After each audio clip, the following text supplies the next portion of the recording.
Okay, so when I say STEM, STEM means science, technology, engineering, maths.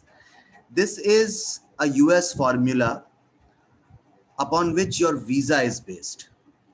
So if you want to stay back in US, if you want to have jobs in US, if you want to work at the best organizations of the world and strive in the most powerful economy of the world, then you should apply always for a STEM program.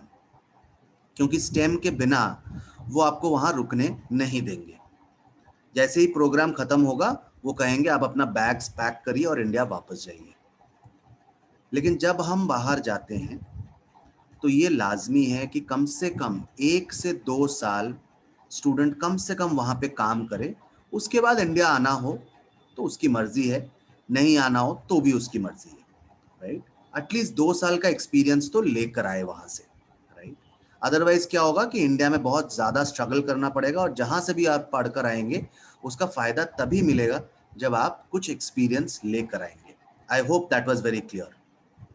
Now next question is that United States में maths के क्या क्या programmes होते हैं. देखिए, United States में 3 या 4 तरह के मैथ्स के प्रोग्राम्स होते हैं और सबसे मजे की बात यह है कि इंडिया जैसा वहाँ करिकुलम नहीं होता. इंडिया में क्या है कि अगर आप मैथ्स पढ़ेंगे या फिजिक्स पढ़ेंगे तो एक सब्जेक्ट के अराउंड ही आपकी लाइफ चलेगी. आप वही सब्जेक्ट पढ़ेंगे, उसके सब सब्जेक्ट्स पढ़ेंगे, राइट. लेकिन अगर मैं कहूं कि मुझे मैथ्स और पॉलिटिकल साइंस दोनों एक साथ पढ़ना है, is that possible in India? Not possible in India. वहां ये चीज पॉसिबल है. मैं मैथ्स के साथ चाहूं तो इकोनॉमिक्स पढ़ सकता हूं, मैं मैथ्स के साथ चाहूं तो कंप्यूटर साइंस पढ़ सकता हूं, मैं मैथ्स के साथ चाहूं तो और भी कोई सब्जेक्ट पढ़ सकता हूं. So they have a concept of major and minor, ठीक है, जो कि इंडिया में नहीं है हमारे पास, ठीक है.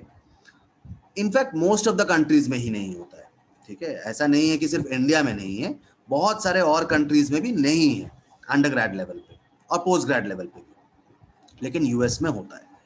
इसके पीछे कारण क्या है? यूएस ये कहता है कि एक 16-17 साल का बच्चा ये डिसाइड नहीं कर सकता कि उसे जिंदगी में क्या करना है. उसे एक्सप्लोर करने देने के लिए बहुत सारे मौके और ऑप्शंस चाहिए, इसलिए वो लोग अपने सारे ऑप्शंस खोलकर उस बच्चे के सामने रखते हैं, ठीक है, ताकि वो एक्सप्लोर कर सके, अपने आप को समझ सके और अपने स्ट्रेंथ और पावर्स को और अच्छा से जान सके. So that is the major agenda. Now in order to get to US universities का हमेशा ये रहता है. अच्छा चलो डिग्रीज की बात करें तो डिग्रीज में एक होता है बीए मैथ्स, एक होता है बीएससी मैथ्स, एक होता है एक्चुरियल साइंसेस और एक होता है क्वांटिटेटिव फाइनेंस, ठीक है. तो ये 4 प्रोग्राम्स जो हैं वो मैथ्स से रिलेटेड या maths related, I mean maths वाले प्रोग्राम्स है. स्टैटिस्टिक्स भी एक और प्रोग्राम है obviously. So BA statistics, BSc statistics, BA maths, BSc maths, या फिर आप करेंगे जाकर के सीधा फाइनेंस वाले प्रोग्राम्स या क्वांटिटेटिव फाइनेंस या फिर कंप्यूटिंग. तो ये आपके प्रोग्राम्स हैं. और एक्चुरियल साइंसेस, यूनाइटेड स्टेट्स में actuarial sciences is a big big big hit, because उनका जो एक्चुरियल साइंस प्रोग्राम है वो वर्ल्ड वाइड एक्सेप्टेड है. काफी टफ प्रोग्राम माना जाता है. First year of studies maths में कंप्लीट करने के बाद आप एक्चुरियल साइंस के प्रोग्राम में यूएस में या कनाडा में एनरोल कर सकते हैं और पेपर्स कॉमन होने की वजह से आपके चांसेस बहुत अच्छे होते हैं दोनों ही चीजें क्लियर करने के, ठीक है. इंडिया से थोड़ा उल्टा है ये, ठीक है. So what actual science is related to, but what this? So tomorrow, if you want to decipher that in the month of September, where will be the BSc index landing up? ठीक है. What are the sectors in BSc that will see a downfall? What are the sectors that will see a rise? What kind of money will insurance companies will have to shell out in next year? Life insurance corporation of India एक साल में कितना risk है उसके ऊपर, कितना risk उसको shell out करना पड़ेगा, कितना रिस्क उसको शेल्व आउट करना पड़ेगा. ये कैलकुलेशंस आते हैं एक्चुरियल से. लेट से आप अपना बिजनेस कर रहे हो, लेट से आपका कोका कोला टाइप का कोई फिजी ड्रिंक का बिजनेस है और आपने बोला कि चलो मेरे 10 ड्रिंक्स हैं, 11वां ड्रिंक लॉन्च करना है, what is the best place to launch that drink, what should be the price point, and what is the amount of financial risk that I am carrying, and how should I deploy that risk. ये चारों सवाल का answer ये बच्चा दे सकता है with actuarials. Okay, so India में there are only 450 people who have been able to complete actuarial sciences all the 4 levels. काफी कंपैरेटिव कोर्स माना जाता है यहाँ पे. नॉर्मली जो मैथ्स के स्टूडेंट्स होते हैं वही एक्चुअल साइंस को अप्रोच करते हैं, राइट. सो सिमिलरली यूएस में भी है, लेकिन यूएस वाला क्या होता है? One thing in between, what you suggest after we have so much discussion right now, what जितनी भी discussion हुई है, क्या Vihan is fit for the actuarial science? Do you think? I don't know, sir. I don't know, sir, because I have not tested him. So out of thin air, I can't just say that कि Vihan के लिए ठीक है या वो ठीक है. So what is the requirement like? If you want, Ma'am, nothing. You need to have maths with you. You need to have prolific maths scores with you. Okay, so I am coming to the requirement. Okay, let me just complete, hear it out. This will be a learning for the entire lifetime. So actuarial science हो गया. अब let's say मुझे US में चारों में से कोई एक कोर्स चाहिए और मुझे वहां एडमिशन चाहिए. तो यूएस में एडमिशन के लिए सबसे बड़ी जरूरत होती है ये समझने की कि आपको अपने एकेडमिक्स और एक्स्ट्रा करिकुलर्स का एक बहुत अच्छा बैलेंस रखना हो. इसके बिना यूएस में एडमिशन होना बहुत मुश्किल होता है. जितने टॉप यूनिवर्सिटीज की तरफ जाएंगे उतना ही ज्यादा ये मिक्सचर स्ट्रांगली चाहिए होगा. जितने नीचे आएंगे उतना ज्यादा एकेडमिक्स काम आएगा. सो अगर आप 150 के नीचे कहीं पर एडमिशन चाहते हैं तो मैं विहान का एडमिशन इसी वक्त कर सकता हूँ, ठीक है, और वो भी डिसेंट प्लेसेस में. They are very decent places. 150 rank जो मैं कह रहा हूँ वो दुनिया भर के यूनिवर्सिटीज को कंपेयर करने के बाद है, जहां पर अभी हमारे इंडिया में से कोई एक यूनिवर्सिटी भी नहीं होगा जो 150th रैंक पे होगा. 165 पे IISc है हमारे पास, ठीक है. दूसरा कोई यूनिवर्सिटी टॉप 150 में नहीं है, ठीक है. सो अगर मुझे यूएस में चाहिए तो मेरा एक्स्ट्रा करिकुलर्स एंड एकेडमिक्स का बैलेंस होना बहुत जरूरी है, ठीक है. अब दूसरी बात की, अगर मेरे को टॉप, सॉरी मैम, नहीं आ रही मैम, आवाज नहीं आ रही. if we say कि not US, मतलब why just US? Okay. Maybe Australia, maybe Canada, maybe Why I'll tell you why US. Why US is the first priority. Obviously I'll tell you about Canada and Australia also. They are also good choices. But when you talk about STEM programs, ना दुनिया के 70% top universities US के पास है. Out of the top 100, 70% is for US. ठीक है. तो इसलिए सबसे बड़ा कारण है. दूसरा, research and development, maths related research and development programmes अगर आप देखेंगे, फंडेड प्रोग्राम्स में यूनाइटेड स्टेट्स इज नंबर 1, ठीक है. तो आपके लिए जॉब प्रोबेबिलिटी, आपके लिए रिसर्च प्रोग्राम प्रोबेबिलिटी, ये सब बहुत हाई प्रोबेबिलिटी में होता है वहां पर. So last but not the least, US जाने के लिए कुछ स्टैंडर्ड एग्जाम्स देने की भी बहुत जरूरत होती है, जैसे कि SAT या फिर ACT, TOEFL, और क्लास 9th to 12th के आपके मार्क्स कंसिस्टेंट होने चाहिए, ठीक है. आपकी क्लास पोजीशन भी रिकॉर्ड की जाती है, प्लस आपके स्कूल से रिकमेंडेशंस जाता है, प्रेडिक्टेड स्कोर कार्ड्स जाता है, ठीक है. सो 12th के मार्क्स बहुत इंपॉर्टेंट है. प्रेडिक्टेड स्कोर कार्ड के बेसिस पे आपको एडमिशन मिल रहा है, तो 12th का स्कोर कार्ड बहुत इंपॉर्टेंट है, हाफ ईयरली का marks, okay. So all of that is important. Now the last question is that, is it affordable? You have to understand here that 65% of students, okay, who are studying at Harvard University or MIT are supported by financial aid, ठीक है. Let's say आपका family income $65,000 से कम है, ठीक है. तो आप सिर्फ 10% कंट्रीब्यूट कर सकते हैं वहां के फीस स्ट्रक्चर में, उससे ज्यादा आप कंट्रीब्यूट नहीं कर पाए. I am putting all assets and incomes together, ठीक है. अगर $65,000 से कम है तो आप सिर्फ 10% कंट्रीब्यूट कर पाए. सो यानी कि रिमेनिंग 90% यूनिवर्सिटी कंट्रीब्यूट करेगी. ये फैसिलिटी कहीं और नहीं मिलता, इसलिए लोग यूएस जाते हैं, ठीक है. So US scholarships are considered to be one of the top most scholarship programs in the entire world. ठीक है, विहान कभी हार्वर्ड का वेबसाइट खोलना, बहुत मजा आएगा, उसमें जो स्कॉलरशिप प्रोग्राम्स लिखे होते हैं ना, तो वो देखना आप जरूर. सो $65,000 का तो मैंने आपको बताया कि 10% आप कंट्रीब्यूट कर पाओगे. अगर लेट से $100,000 हुआ फैमिली इनकम, तो क्या होगा? तो वो लोग देखेंगे कि $100,000 के साथ साथ आपके फाइनेंशियल असेट्स क्या हैं, लिक्विड असेट्स क्या हैं, करंट असेट्स क्या हैं आपके पास, कुल मिलाकर टोटल असेट्स क्या है, आप कितना कंट्रीब्यूट कर पाओगे. ठीक है, उस हिसाब से आपका फीस एडजस्ट करते हैं. ठीक है, so this is called financial aid. इसके बाद आता है मेरिट बेस्ड स्कॉलरशिप्स, फिर होता है need blind scholarships, need based scholarships, ऐसे करके बहुत सारे वैरायटीज. ठीक है, so that's a different story. So मैं आप लोगों को एक इनवाइट भेजूंगा इस संडे को, आप लोग अगर फ्री होंगे 11:30 बजे. So I am doing a webinar which is specially on scholarships across the world. So आप 1 घंटे के लिए वो मैनेज कर लो और सुनो आप, तो आपको काफी इन्फो मिलेगा. बेसिकली अगर लेट से हमको स्कॉलरशिप नहीं मिलता, ठीक है, वक्त कभी भी उल्टा पड़ सकता है, लेट से हमारा स्कॉलरशिप नहीं आया, तो क्या खर्चा होगा एक अच्छे यूनिवर्सिटी में यूनाइटेड स्टेट्स में? 45 लाख से खर्चा शुरू होगा, up to 62 lakh per annum सिर्फ tuition fee. Course duration 4 years है. Living cost 12 lakhs to 14 lakhs है, depending on the city that you live in per annum.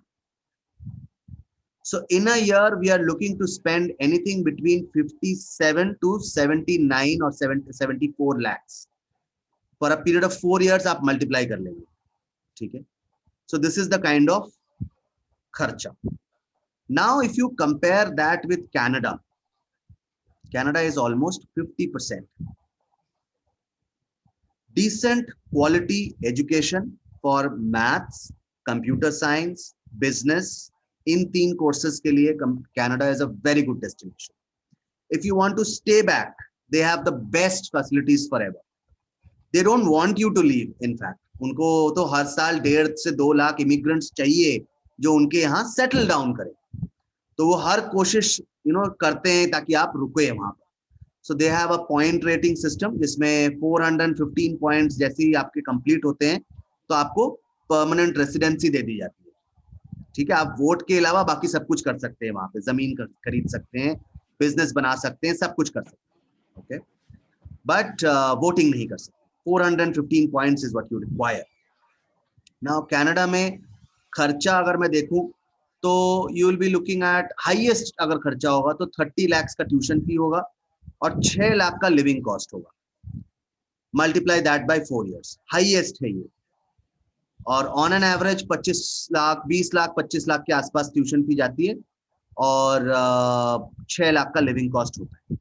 ठीक है, इस लिविंग कॉस्ट में भी आप 70-80% खुद कवर कर सकते हैं, क्योंकि कोऑप मिलता है, यानी कि इंटर्नशिप्स मिलती हैं, पार्ट टाइम जॉब मिलता है, तो इस वजह से ज्यादातर चीजें आप खुद कवर कर लेते हैं.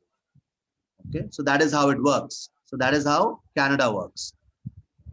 जॉब मिलना अगर आप देखें तो कनाडा और यूएस दोनों ही स्टेम कोर्सेज में सेम सिचुएशन है. कनाडा में अभी पॉपुलेशन कम है, ऑब्वियसली थोड़ा सा एज मिलेगा. ओके, ऑस्ट्रेलिया 8 यूनिवर्सिटीज हैं वहां पर जो बहुत अच्छी यूनिवर्सिटीज मानी जाती हैं, जिसको हम बोलते हैं द ग्रुप ऑफ 8. सो जैसे ऑस्ट्रेलिया नेशनल यूनिवर्सिटी हो गया, मोनाश यूनिवर्सिटी हो गया, ये वर्ल्ड में टॉप 100 में आती हैं और इनका खर्चा कोई 20-22 लाख रुपया साल का होता है.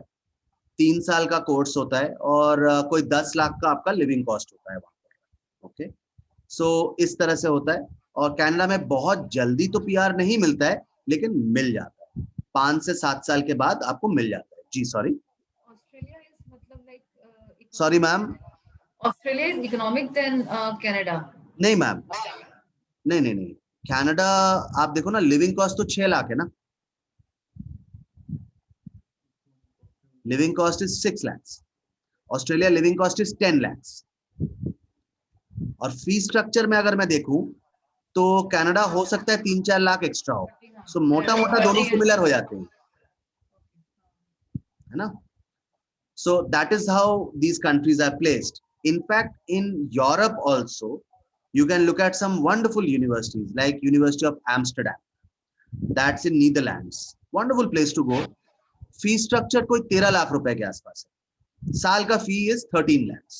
Living cost is 10 lakhs. Total duration of course is 3 years. Course खत्म करने के बाद 1 साल का जॉब सर्च वीजा मिलेगा.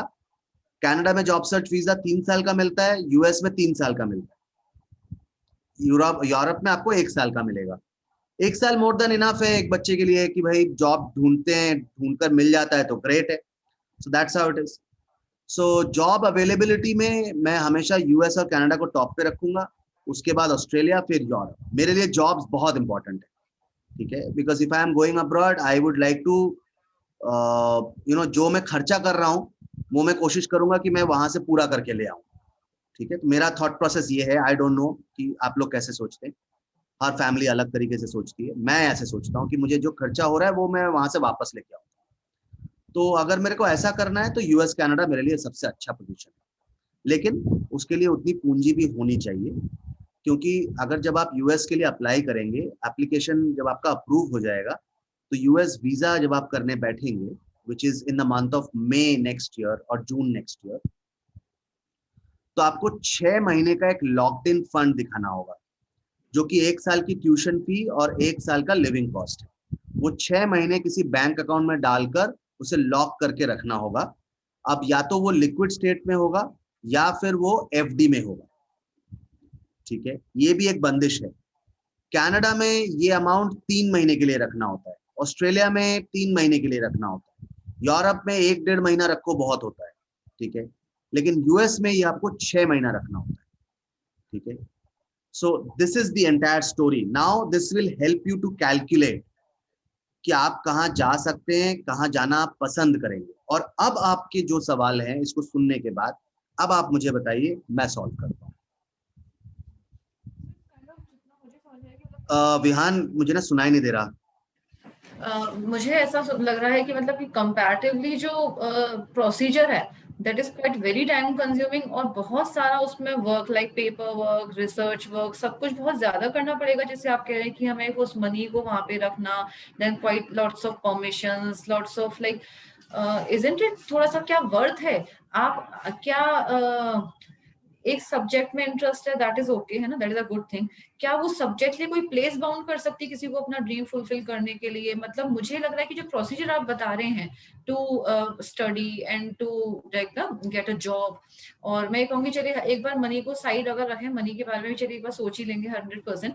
नाउ इतना कॉम्प्लिकेशन, इतनी एनर्जी, तो मैंने कॉम्प्लिकेशन इतने आपको बताया ही नहीं है. मतलब अभी तो मैंने सिर्फ आपको मुझे प्रोसीजर आइडिया, बताया है दैट वे. एक्चुअली मुझे आपकी आइडिया देने की उससे ही लग रहा है कि काफी मतलब कि नहीं, टाइम ऐसा नहीं है. कंज्यूमिंग कॉम्प्लिकेशन प्रोसीजर इन है. टर्म्स ऑफ एप्लीकेशन कुछ नहीं होता. एप्लीकेशन में कुछ नहीं होता. एप्लीकेशन में क्या होता है कि आपको एक ऑनलाइन एप्लीकेशन फॉर्म भरना होता है, उसके साथ आपके कुछ एसेज होते हैं, उन एसेज को हमें एडिट करना होता है. देखो, हमारे लिए ये रोज का काम है. So it's not very complicated for us. I have been doing this for bloody 17 years. So for me, I know it like the back of my hand. Okay. But for a person who is doing it for the first time, obviously you will feel that there is so much pressure. But it's not there. That's where you need an external support. So you need somebody who can write your essays or edit your essays, who can upload your documents, who knows that process में होता क्या है, कैसे visa के लिए apply होता है, visa के लिए इंटरव्यू में क्या पूछेंगे, और पेरेंट्स का फंड कैसे दिखाया जाएगा, ये सारी चीजें. To take the professional help, then only it will be possible for otherwise तो any common first person. Timer के लिए तो बहुत मुश्किल है. मतलब एक वेबसाइट है collegeboard.org, जहां पर आप अपना सैट रजिस्ट्रेशन करते हैं. उसी वेबसाइट पे ना एक CSS फॉर्म मिलता है. ठीक है, वो स्कॉलरशिप फॉर्म होता है. बेसिकली स्कॉलरशिप के लिए आपकी इंफॉर्मेशन ली जाती है. वो करीबन कोई 12 या 13 पेज का फॉर्म होता है. आप सिर्फ वो फॉर्म डाउनलोड कीजिए और उसको भरने का कोशिश कीजिए. आपको समझ में आ जाएगा कॉम्प्लेक्सिटी क्या है, क्योंकि किस तरीके से आपको अपना ITR उसमें दिखाना है, कैसे आप अपने बैंक स्टेटमेंट्स के बारे में बताएंगे, आप अपने डिटेल्स बताते वक्त किस तरह का माइंडसेट यूज करेंगे, ये बहुत क्लियर होना जरूरी है. ठीक है, so that is how it is. So या तो यूएस में आपके फैमिली से कोई पढ़ता हुआ बच्चा हो जो आपको बहुत अच्छा हेल्प कर सकता है, या फिर आप खुद you've done it yourself earlier, या फिर you have to take an external support, या स्कूल आपको बहुत मदद करे. सो ये 4 फैक्टर्स होते हैं नॉर्मली. सो ये तो हो गया यूएस. कनाडा में इतना मुश्किल नहीं है. कनाडा में क्या होता है, simple. One thing I have to ask, if somebody sponsors him, Don't any- even think about it, sir. You'll get a negative review in your visa. US का सोच ये होता है कि आप वापस चले जाओगे कि नहीं. उनकी सबसे बड़ी कंसर्न ये है, जो बंदा काउंसलेट में बैठ के आपका वीजा इंटरव्यू ले रहा है ना, वो बिल्कुल ये बात पसंद नहीं कर रहा है कि आप यूएस जा रहे हैं, क्योंकि उसकी फैमिली के लिए आप ट्रबल हो. आप वहां जाओगे, क्रीमी जॉब तो आपको मिल जाएंगी ना, क्योंकि उन लोगों को पढ़ाई का शौक नहीं है, आपको है, तो आप तो क्रीमी जॉब्स ले आओगे, तो आप बहुत बड़े ट्रबल हो. तो इसलिए वो चाहता नहीं है कि आप वहां पहुंचो. इसलिए वो बार बार कोशिश करता है ये देखने का कि तुम्हारे पास इंडिया में क्या है वापस आने के लिए, कितना है कि तुम वापस आओगे. ऐसा तो नहीं है कि तुम यहाँ से सब कुछ अपना निपटा के वहां जाकर के बैठ जाना चाहते हो. Then it's not okay for them. अगर कोई आपको स्पॉन्सर कर रहा है, that means you have friends and family there who will support you, and that's not a very good thing for a US visa. अगर आपकी फैमिली में से कोई है, फ्रेंड्स रिलेटिव्स कोई भी है, वीजा होने तक आप किसी को नहीं बताएंगे कि आपके पास कोई है. आप उस बंदे को जरूर बताकर रखिए कि आप आ रहे हो या आपको सपोर्ट चाहिए होगा, उसके साथ अलायंसेस कीजिए, बात कीजिए, लेकिन वीजा ऑफिस में आप बिल्कुल भी जाहिर नहीं होने देंगे कि आपका वहां कोई रहता है. अगर कोई ब्लड रिलेटिव रहता है तो बात अलग है, अदरवाइज नहीं. ब्लड रिलेटिव ही कह रहा हूँ सर. ब्लड रिलेटिव आप थोड़ा डिफाइन करेंगे, मतलब मेरे रियल अंकल, मेरे चाचा जी वहां पर है. ओके. मेरी बुआ जी वहां पर है. Sir this is not immediate blood relation ना. लेट्स से आपका ब्रदर या आपकी सिस्टर, या मैम का ब्रदर या मैम की सिस्टर, या मैम के डैड मैम के मॉम, आपके डैड आपके मॉम, या विहान का बड़ा भाई छोटा भाई, या बड़ी बहन छोटी बहन, that is immediate blood. Okay. So वो नहीं है तो फिर चिंता नहीं. बाकी आप अभी उसको छुपा के रखिए, यूज कीजिएगा जब विहान वहां पहुंच जाएगा. ठीक है. और ये भी आप प्लानिंग कर सकते हो कि वो लोग जहां रहते हैं, लेट्स से वो न्यूयॉर्क रहते हैं, या लेट्स से मैरीलैंड रहते हैं, या जहां भी रहते हैं, तो हम कोशिश कर सकते हैं कि विहान को हम यूनिवर्सिटी उसके आसपास ही दिलाएं. ये भी हम लोग कर सकते हैं और कई लोग करते भी हैं. ठीक है. हम दूसरी बात कर रहे थे कनाडा का. कनाडा में इतना मुश्किल है नहीं. कनाडा में प्रोसेस थोड़ा आसान है. वहां पर सबसे पहले हमको एसएटी एसीटी नहीं चाहिए होता. ठीक है. आपको सीधा सीधा फॉर्म भरना होता है, कुछ एसेज लिखने होते हैं, एप्लीकेशन के जो डॉक्यूमेंट्स होते हैं वो अपलोड करना होता है. कनाडा का पूरा जो सिस्टम है वो एकेडमिक्स पे बेस्ड है. अगर तो आपके पास नंबर्स हैं तो आप कनाडा के टॉप यूनिवर्सिटी में जाओगे. सॉरी मैम, इसके पास 9th का score is not that good. आपने कहा क्या वहां पे कनाडा में it is majorly 10th and 12th. Sorry, ma'am. 10th में मैथमेटिक्स में he scored good, but overall तो was around 90 only. So चलेगा. कनाडा के लिए 90%, 92%, 93% marks is good enough, but what he scores in his 12th half yearly is far more important. It is like सितंबर में होता है, right? Mid term. अच्छा, not the overall performance of 12th. Ma'am mid term के basis पे ना हमारा predicted score card बनता है, उसके बेसिस पे हमारा ऑफर लेटर आ जाएगा, कंडीशनल ऑफर लेटर आ जाएगा कनाडा से. यूएस में क्या होता है कि फाइनल ऑफर आता है, तो फिर तो हमें चिंता ही नहीं है, फाइनल ऑफर आ गया. ठीक है. लेकिन कनाडा में क्या होता है, कंडीशनल ऑफर आता है, यानी कि बोर्ड्स में भी आपको अच्छा करना होगा. ठीक है. तभी आपका फाइनल ऑफर कंफर्म होगा. ठीक है. तो ऐसा नहीं है कि 12th का ओवरऑल नहीं देखा जाता, बिल्कुल देखा जाता है, लेकिन शुरुआती तौर पे कंडीशनल ऑफर आता है. तो इसलिए हमारा half yearly is very important. Vihaan के जैसे मार्क्स हैं, यू विल बी थ्रू, मतलब UBC, university of Waterloo, university of Toronto, आप डेफिनेटली टारगेट कर सकते हो. वहाँ पे जैसे यूएस में एड्स होती है, फाइनेंशियल एड्स, कनाडा में भी है? नहीं यार, कनाडा में ना नहीं है. कनाडा में बहुत छोटे छोटे स्कॉलरशिप्स हैं. और एक ना हम लोग थोड़ा सा इंटरेक्ट काफी लेट कर रहे हैं। अगर थोड़ा और शुरुआत में किया होता तो मेरे एक स्टूडेंट ने अभी यूनिवर्सिटी ऑफ वाटरलू का मैथ स्कॉलरशिप टेस्ट होता है, उसको बोलते हैं यूक्लिड मैथमेटिक्स टेस्ट, उसका उसने गोल्ड मेडल जीता है। तो मैं ऑब्वियसली कह सकता हूँ कि अगर तुम उस टेस्ट में बैठे होते तो तुमने तोड़ दिया होता उस टेस्ट को। ठीक है, अब वो तो बहुत एवरेज सा बच्चा है, फिर भी उसने निकाल लिया। ठीक है, तो अगर वो हमने किया होता तो यूनिवर्सिटी ऑफ वाटरलू का एक बहुत बड़ा स्कॉलरशिप हमको मिल सकता था, पर अभी भी कुछ हाथ से गया नहीं है। अभी हम लोग क्या कर सकते हैं कि वहां पर प्रेसिडेंशियल स्कॉलरशिप होता है, जिसमें करीबन 10,000 कैनेडियन डॉलर्स हमको मिल सकता है। इसके अलावा यूबीसी में कैरन मैककेलन अवार्ड होता है, जो कि फाइनेंशियल नीड बेस्ड होता है। ठीक है, तो एकेडमिक्स, एक्स्ट्रा करिक्स और फाइनेंशियल नीड तीनों को देख करके वो ये स्कॉलरशिप देते हैं। ठीक है, इसके अलावा कार्ल्टन यूनिवर्सिटी में भी एक $5,000 का स्कॉलरशिप होता है, जो कि रिन्यूएबल है, यानी कि हर साल रिन्यू कर सकते हो आप अगर परफॉर्मेंस अच्छा जाएगा तो ऐसे छोटे छोटे स्कॉलरशिप्स कनाडा में होते हैं। कनाडा में इसलिए छोटे स्कॉलरशिप्स होते हैं क्योंकि यूएस जितनी लंबी चौड़ी तो उनकी फीस है नहीं। ठीक है, और उनकी ना कहीं इकोनॉमी भी ड्राइव होती है इंटरनेशनल स्टूडेंट के आने जाने से। ठीक है, तो इसलिए आपको अगर स्कॉलरशिप दे देंगे तो उनकी इकोनॉमी पे असर पड़ेगा। So that's how it works. ठीक है, और वहां पे जैसे जॉब प्लेसमेंट का है, यूएस इज बेटर और Canada?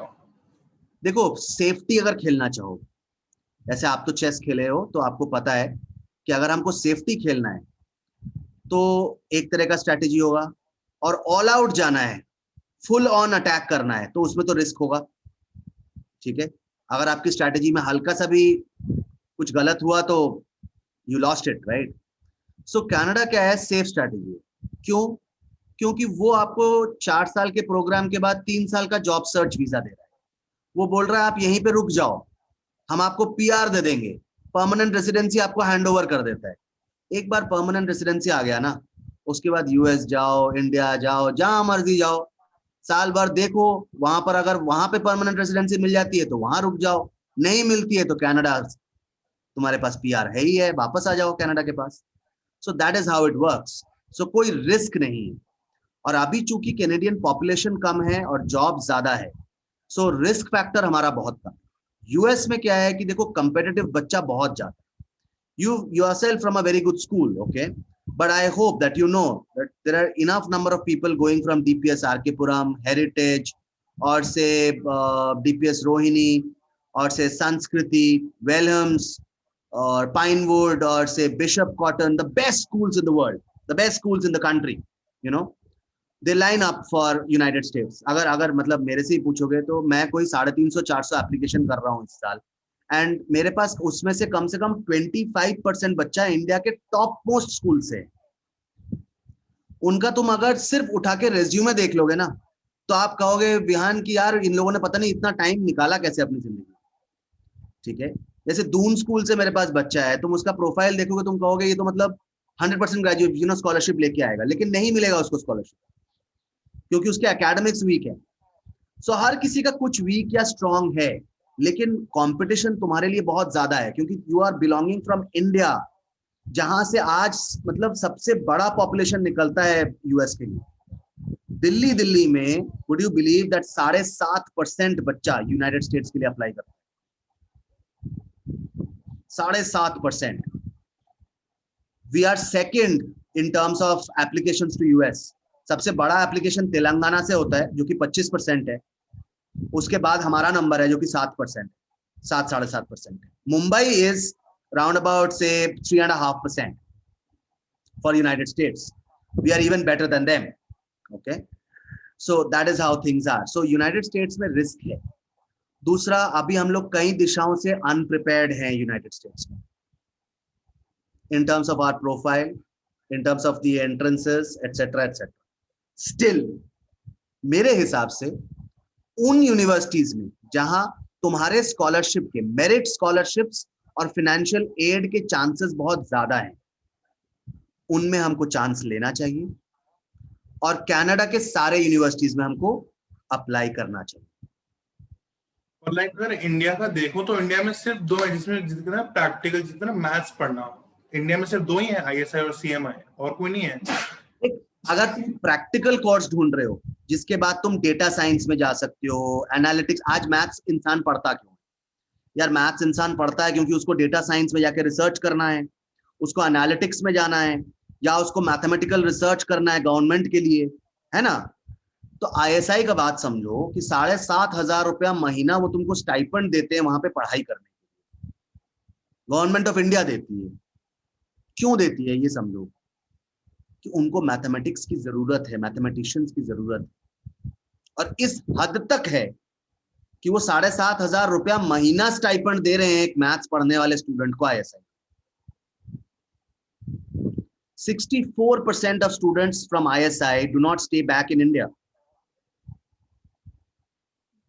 That's called brain drain. वो मुझे भी बुरा लगता है, ठीक है, कि अपन इतना खर्चा करते हैं, पढ़ाते हैं, लेकिन ये बच्चे भाग जाते हैं। तो अगर ISI CMI जाता है ना, तो याद रखना कि इंडिया में तेरे को बहुत अच्छा काम मिलेगा। एक प्रॉब्लम ये भी है कि तुम्हारे पास फिजिक्स केमिस्ट्री नहीं है।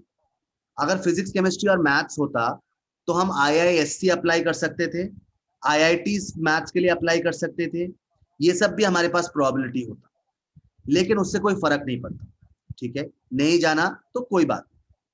अभी हमारे पास ISI और CMI है, डेफिनेटली अप्लाई करो। दिल्ली यूनिवर्सिटी अप्लाई करके रखो, क्योंकि last but not the least option तो है ही ना, राइट? सो उसको अप्लाई करेंगे डेफिनेटली, लेकिन मेरे हिसाब से तुम्हारे ऐसे बच्चे को स्कॉलरशिप के लिए अप्लाई करना चाहिए। ठीक है, लेट्स ट्राई आउट। और कुछ अभी इस दौरान शायद मैं तुमसे कुछ एक्टिविटीज करवा लूंगा in between from now till नवंबर से पहले अपना एप्लीकेशन फाइल मत करना, ठीक है? हालांकि एप्लीकेशन विंडो सितंबर में खुलेगा, नवंबर से पहले अपना एप्लीकेशन फाइल मत करना। तब तक हम लोग काफी काम कर चुके होंगे, फिर उस काम को दिखाकर जब हम अप्लाई करेंगे तो हमारे लिए शायद थोड़ा आसान हो।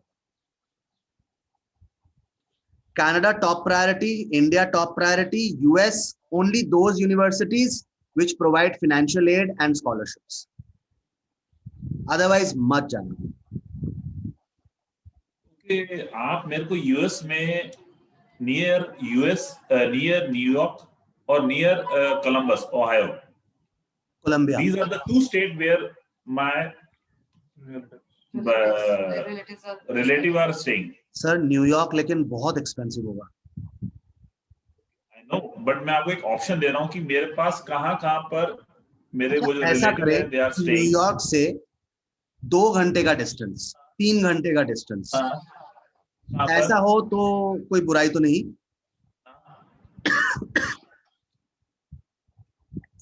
बिकॉज क्या होगा कि वहां ना ट्रांसपोर्टेशन बहुत इजीली अवेलेबल है, तो 2-3 घंटा इतना ज्यादा एक्सपेंस पड़ता नहीं है। और दूसरी बात क्या है कि वो 2-3 घंटे में ना आपके कम से कम 5-6 लाख का फर्क पड़ जाता है। डेफिनेटली, वही मैं इसलिए कह रहा हूँ कि बस मैं इसलिए पूछ रहा हूँ। मैंने आपको 2 स्टेट्स बताई, एक तो न्यूयॉर्क और ओहियो, और जो मेरे अंकल है वो न्यूयॉर्क रहते हैं, और जो दूसरा है वो है कोलंबस में ओहायो। ठीक है, वहां पे मेरे 2 कजन्स ऑलरेडी हैं, बुआ हैं, कजन्स हैं, और मेरा एक कजन वर्जीनिया में है। मैं थोड़ा सा ना ISI CMI के बारे में जानना चाहूंगी। Ritesh, can you please tell me कि हमें ISI और CMI, क्योंकि मैं थोड़ा सा ना नहीं जानती सबके बारे में, बिकॉज विहान ही अपने एंड पे रिसर्च कर रहा है सारी की सारी। मैम इतना बहुत आसान है। ISI का क्या होता है कि 12th के बोर्ड्स के बाद उसका एक एंट्रेंस होता है। उस एंट्रेंस का फॉर्म नॉर्मली जनवरी-फरवरी में आ जाता है। आपको पहले से एप्लीकेशन फॉर्म भरना होता है बोर्ड से पहले। बोर्ड्स के बाद मई के महीने में इनका एंट्रेंस होता है, यही दिल्ली में बैठकर आप एंट्रेंस देंगे। एंट्रेंस में 2 पेपर आते हैं, एक ऑब्जेक्टिव होता है, एक डिस्क्रिप्टिव होता है। दोनों ही पेपर में आपको 50% से ज्यादा मार्क्स लाने हैं। उसके बाद इंटरव्यू निकालना है, इंटरव्यू भी होगा। और विहान जरा गेस करो कि ISI के इंटरव्यू में क्या पूछेंगे?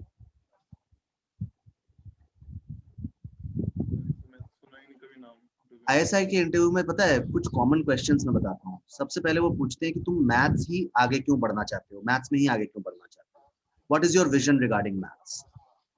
सेकंड, मैथ्स डेवलपमेंटल एरियाज के बारे में आप क्या जानते हो।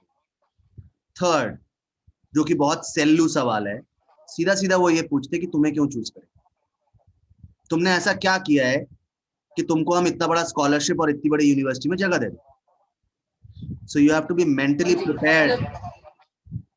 They want to understand the personality of Vihan. मतलब they just आपको want कुछ to get into his psychology. Carry करना है अपने साथ, अपने सब्जेक्ट से रेज्यूमे मतलब में, नहीं है, अपने रेज्यूमे। सब्जेक्ट पर जो होल्ड है वो इसका सब्जेक्ट के होल्ड डेफिनेट से ज्यादा डेफिनेट, वो तो उन्होंने चेक मार्क्स कर हो लिया ना जाएंगे। मैम, वो वो तो तो मार्क्स हो उन्होंने जाएंगे। एंट्रेंस में चेक कर लिया। So now they want to understand him as a person कि ये कितना हेल्पफुल, मतलब इसकी थॉट प्रोसेस कितनी स्ट्रांग है कि वो एक्चुअल में कहीं पे कुछ हेल्प हो सकता है कंट्री को। आईएसआई बनाने का ऑब्जेक्टिव ये था, हमको मैथमेटिक्स में इंडिया को हेल्प करना है, मैथमेटिकल प्रोग्रेशन देना है, ठीक है। तो वो अपने विजन से हमेशा जुड़े हुए रहेंगे, तो वो हमेशा ये कोशिश करते हैं देखने का that what will be your likely impact on this country after completion of the course. So you have to prove it on your resume that you have the capacity of doing research, you have the heart for working out for people. These kind of things have to be there on your resume. Otherwise 3,000-5,000 लोग apply कर रहे हैं, मतलब sorry 10-15,000 लोग apply कर रहे हैं और सबका resume more or less similar है. So unless and until your resume is a little bit of a difference, there is hardly any chance. So ISI is a name of university or a college? Ma'am, it is called Indian Statistical Institute. It's a government of India approved, institution, and it is the mecca of mathematics in India. And what about CMI? CMI is located in Chennai. It is called the Chennai Mathematical Institute. CMI का आप थोड़ा सा check कर लीजिएगा, मेरे को जहां तक याद आ रहा है CMI का जो एंट्रेंस होता है वो जॉइंट एंट्रेंस है, ठीक है, और उनका अपना भी एक एंट्रेंस होता है। वो अपना वाला एंट्रेंस शायद विहान तुम दे सकते हो, जॉइंट एंट्रेंस तो तुम नहीं लिख सकते। What does that mean कि joint entrance? और वो हम जॉइंट एंट्रेंस जो इंजीनियरिंग के लिए होता है ना, okay, अच्छा।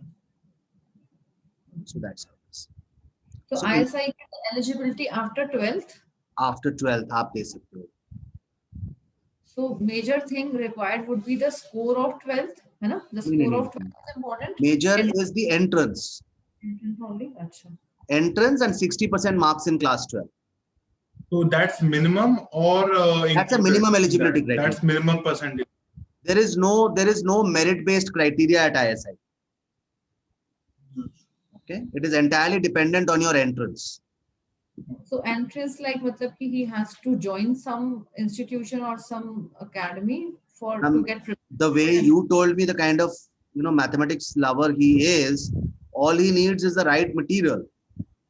पहले मटेरियल से स्टार्ट तो करने दीजिए, अगर मटेरियल करने के बाद उसको लगता है कि हाँ मुझे एक्स्ट्रा सपोर्ट चाहिए होगा तो वो मिल जाएगा, उससे कोई दिक्कत नहीं है। Okay, so they are having the syllabus for their entrance and we can get it from the website or some source. Yeah. Absolutely. And then he has to prepare for that entrance through some maths teacher. मतलब he already is into some coaching, so might be okay.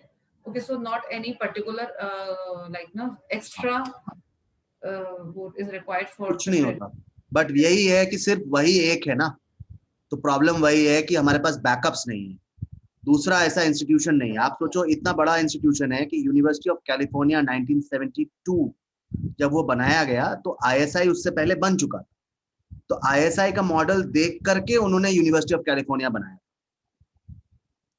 So that is how big this institution is. Okay, so I stay with my commitment that in case you are looking forward to apply to Canada or United States, I am there with you. Okay, right from building up your profile till filing your applications, till applying for visa, getting the interviews done, getting your accommodation. That means till August 2022, I am there with you. Okay, so I have a team of people who would be doing all your work.